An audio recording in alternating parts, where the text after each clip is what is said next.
কি হয়েছে এখানে? ওই আমি জালমুড়ি বিক্রি করি তো, আমি গরিব মানুষ, জালমুড়ি বিক্রি করে খাই। এখন এই সম্পদ নাকি তার, এই জন্য নাকি আমার কাছে 100 টাকা দাবি কি করে। চাঁদা চাই? হ্যাঁ, কে? এই ছেলেটা। এই এই এই ভাইয়া, এদিকে আসো তো, এদিকে আসো, এদিকে আসো।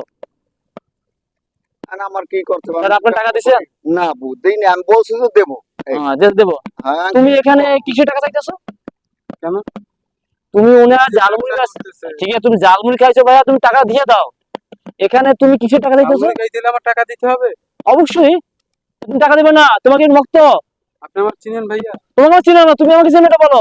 তুমি কি নতুন কি চাঁদাবাজ করতে আসছো? না। এই মিয়া, তুমি জানো এটা কার জায়গায় আছো তুমি? কার জায়গায়? এটা কার জায়গায় জানো? আপনি কে? আমি এলাকা বড় ভাই, আমি এখানে চাঁদা নিই না। এই মিয়া, কানে পটা তো বাড়াইলাম, তুই আমার চেরস না আজমান, তুই মুরব্বির কাছ থেকে, তুই মুরব্বির জায়গায় কিনে চাঁদা দিতেছস।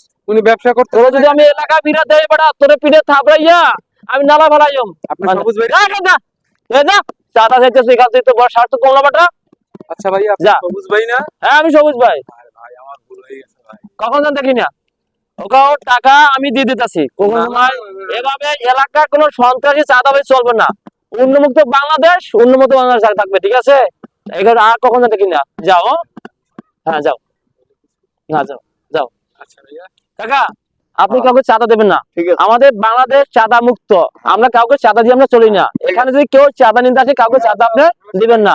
আর ধরেন, আপনি এখানে আমার জালমুড়ির টাকাটা আমি দিয়ে দিতে আসি, ছোট মানুষ বোঝে নাই, আপনি ধরেন এখানে টাকাটা আপনি রাখেন, ঠিক আছে? ঠিক আছে। ভালো থাকবেন কাকা, হ্যাঁ? হ্যাঁ। আল্লাহ হাফেজ। ধন্যবাদ। কোন সমস্যা হলে আমাকে জানাবেন, হ্যাঁ?